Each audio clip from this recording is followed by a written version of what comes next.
Hi, I'm Bruce Jameson. There's been a lot of talk about using Bayes' rule or Bayesian updating in avalanche forecasting.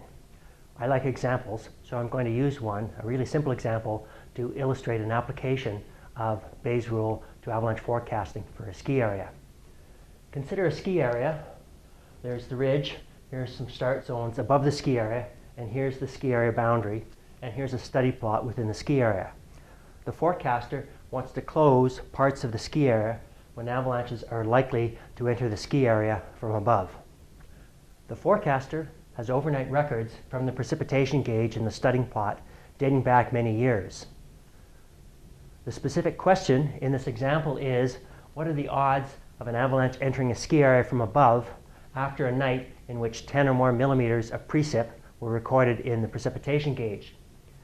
Let's define event A as an avalanche enters the ski area from one of these start zones above it, and event C is 10 or more millimeters of precipitation were recorded overnight in the precipitation gauge. Some of you who work in avalanche forecasting and control may have noticed that I used the word event differently. In avalanche forecasting, an event often refers to a single occurrence, such as a size 3 avalanche. In probability, an event recurs to any number of occurrences or data with a common characteristic, and we can define that characteristic however it helps us solve the problem. We want to know the probability of an avalanche entering the ski area after a night in which 10 or more millimeters of precipitation have been recorded on the gauge. This is written as the probability of event A given event C. Now we could look back through all the ski area records and actually find out this probability, but that would be a lot of work. Bayes' rule can make this easier. Next, I'll derive Bayes' rule. For those of you who are not interested, press the fast forward button at the bottom of your screen. Let's start with the Venn diagram, including all the relevant data. We have event A here and event C here. We want the probability that event A occurs given that we have critical precip in the study plot. That's the probability of this area in through here, these occurrences in through here, these days in which we have both A and C, given that event C occurs. So the probability of A given C is the probability of A and C divided by the probability of C. Now we can also write in the reverse, the probability of C given A is the probability of C and A divided by the probability of A. Now we can take this term here, C and A, and move it over to the left-hand side of the second equation, and we have the probability of C and A is the probability of C given A times the probability of A. Now, since the probability of C and A is the same as the probability of A and C, we can take the right-hand side of this third equation and put it in the first equation. Then we have the probability of A, given that C occurs, is the probability of C, given that A occurs, times the probability of A, divided by the probability of C. And that is Bayes' rule. So I've cleaned up the board to show only Bayes' rule. On the left, we have the probability of an avalanche entering the ski area, given event C, the critical precip. This term on the left is called the posterior.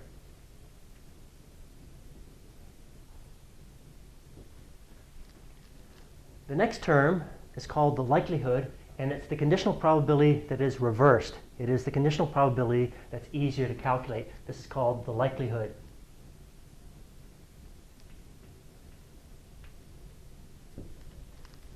And the term in the numerator here across the top is called the prior. Now the prior sometimes keeps some traditional statisticians awake at night. The first reason for that is the prior is often taken from a different data set than the likelihood. So we're combining a calculation from two different data sets. Second, the prior is often a subjective probability, a probability estimated by experts. This is so common to use a subjective probability for the prior that sometimes Bayesian probability is used interchangeably with subjective probability. But we won't do that here because quite often the prior is also calculated from data. Okay, back to the example. The forecaster goes through the records and finds out on days with avalanches entering the ski area that precipitation is critical on 30% of days. In the denominator, there is critical precipitation on 20% of days.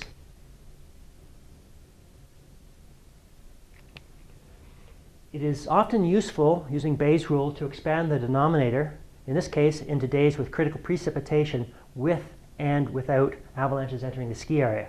But to keep this example simple, we'll just stick with the 0.2 for the probability of critical precipitation.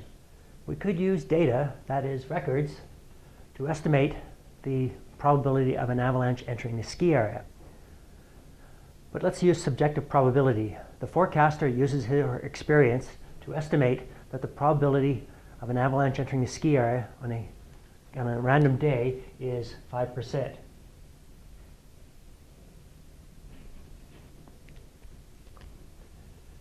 Now, plugging the numbers into Bayes' rule, 0.3, 0.05, and 0.2,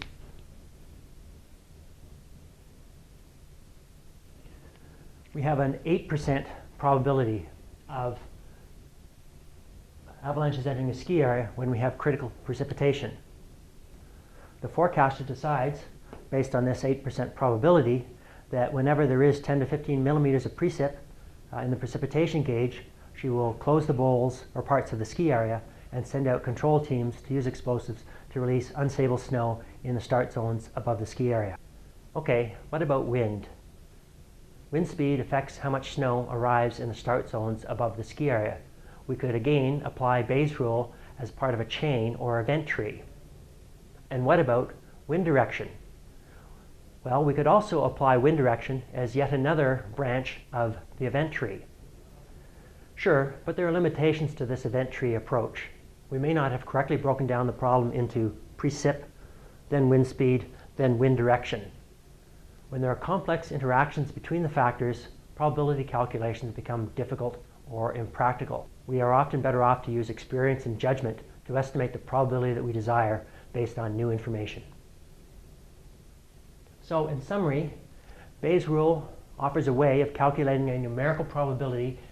Second, we can use a subjective estimate for the prior probability, and that's often quite useful because data are limited and being able to use a subjective estimate is quite useful.